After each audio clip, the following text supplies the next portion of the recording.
It's really cold out here right now. It's like 30 degrees thereabouts. Kind of moist, high humidity. And I'm standing out in the cold waiting for this noise behind me. You hear all this noise, hoping it'll go away soon so I can talk to you about what I've been doing today. They're working on the substation expansion that changes over here, and they've got a little front end loader that's backing up, and they've got a compactor that's stumping away, and I'm just going to stand here and wait for the noise to go away. Let's hope it doesn't get dark before the noise goes away. Well, it looks like the front end loader has moved to the other side of the construction site, so hopefully the noise won't be too much. We'll start with this. What I began today doing was exactly what I planned to do. Behind me there's a large tower. You can see the tower right here. And at the top of that tower is the T-Mobile transmitters for their cellular system. And it's getting an upgrade today. Actually, it's getting an upgrade yesterday, today, tomorrow, and perhaps the day after. And I'm making photographs of it. And I had all sorts of plans today. I was going to shoot wide angles and telephotos and all sorts of things, and I did all of that. But I had a special way I wanted to shoot the telephoto. Let me show you some of the gear that I used. My primary lens was this Nikkor 300 f4. It's a 300 f4 EDIF, really nice little lens. I like the compact size of it. I can carry it anywhere. It even fits in a relatively small bag. It's really a nice lens. A lot of people buy the 300 2.8s. If you do a lot of sports photography and night stuff, the 300 2.8 might come in handy, but the 300 f4 for an everyday item is really great. But I modified it just a little bit.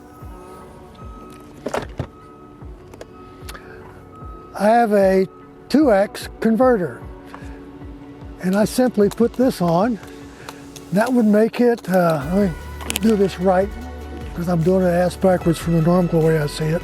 So I connect the 2x converter to the 300 f4. That makes it a 600 f8, because it's 2x. 300 f4 to 600 f8, which is still not bad for shooting outdoors. Not something you want to try to do anything in sports at night, but it's really not intended for sports at night. That's pretty good the way it is. Then I added one more thing.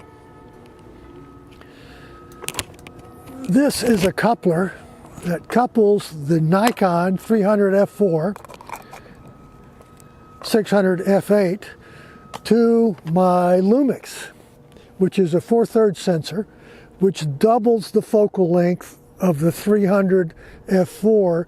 The 600 f8, it's now a 1200 f8 in that little compact package right there. Well, it's compact, but it's not that compact, but it's much more compact than a 1200 f8, and certainly costs a lot less than what a 1200 f8 would cost if you were to buy it. I think that Nikon now has a 1200 5.6, somewhere through there. You can look that up for yourself. I don't know. I haven't been looking at those long lenses for a long time because I can't afford them. So I'm not looking at them. I don't want to be dreaming of them. Sort of like I'm not buying a Cadillac or a Hummer. All right. I put this on the Lumix 1200 f8, really great for standing off, and been able to shoot those guys on the top of the tower. I shot some stills and video. I'll pop some of that in here so you can see for yourself. The biggest problem I had was there was a little bit of wind today. It was bad for me on the ground. I can only imagine what it was like for them up there. Got a little bit of shake out of it. It's all fixable within Premiere Pro. I can do a little stabilization. That should work fairly well. Pretty nice stuff. I looked at it a little earlier when I took a look at it on the laptop. It looked good. I think that you'll appreciate it. The stills look good also. I also shot with my other Nikon. It's here somewhere. I don't know where it is at the moment. I shot with my Nikon with the shorter lens because the guy was scaling the tower earlier today. I shot a couple of other things with them on the tower with that also, but I really like the stuff that I shot with both the 1200 f8 with the 600 f4, which was really kind of neat. I really liked that. I thought that was great. I'm gonna get out of the cold. I went off and retrieved my Nikon D7100. It's kind of my mainstay. I've had it for a long time. It's a couple of years old. I love this little camera. I really recommend the D7100 for anyone who's looking for the aps-c size format.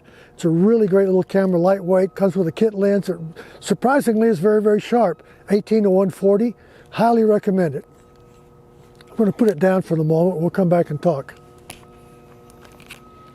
I really accomplished what I was after today. I only wanted one photograph, but from that scene that I was going to shoot, I maybe came away with half a dozen or more nice photographs of the guys doing the things that they did up there. I got some more wide-angle stuff with the 18 to 140 on the Nikon as they were climbing the pole, sun behind them, sun in front of them, and then it was interesting. If you could have watched me, maybe I could find some way to track my movement, show it to you. I started out in one position up close. I walked about a quarter mile away and shot with a Nikon 300, which was a 600, which became a 1200. That's maybe a quarter mile away, depending upon where I was. Made almost a full 360 around it, looking at different angles as the light changed. It went from almost a little before noon to about 2:30 in the afternoon, maybe 2:30, closer to 3 by the time I finished. So the light angle had changed. And that was interesting because by that time they had moved around to the other side of the tower, and I had a really nice kind of backlit, side-lit moment where they were working in one section. It really was nice, looked better than the early stuff that I shot. It took a lot of time to do this because I wasn't sure where they were going to be. A lot of the time they were hidden by the pieces of the tower. I couldn't see them. I had to wait for them to step out between the two or to do something in an open space between the antennas. So I had to walk it around for a while. I really did come away with a couple of nice frames. I'll either link to them down below or I'll throw them in at the end of the video. I don't know which way I'm going to do it yet. A couple of possibilities. We'll see what happens. I'm going to put everything away now. This is quite a contraption. I'll have to try to shoot more with that. 1200 millimeter lens is not a bad lens to have on a micro 4/3. It might be fun to shoot with some more. I have to try that out. Again, it's really simple. This is an adapter that fits Nikon mount to the micro 4/3. This is a 2x extender, and that's a 300 f4 Nikon. Really nice piece of glass, inexpensive, highly recommend it for your long glass unless you really need the 2.8. Most people don't need the 2.8. Most people can't afford the 2.8. I can't afford the 2.8. Think f4. All right, I got everything put away, put all the cameras away. I'm getting ready to close the trunk and go home, get out of this cold. I might have myself a cold drink or a hot drink when I get home, not sure yet. Just want to get out of the cold. My hands are cold. I work without gloves most of the time, day like today. I want you to subscribe, comment, like, share, tell all your friends about it. I'm still working on the beard, trying to get up to 100. We'll make some of that happen. There will be links below to a lot of the photographs I made today. There's always links below in each of these videos of what I've shot during the day. You can always take the time to take an extra look at that to see what I shot. I'll try to include more about how they were done, what shutter speeds and f-stops.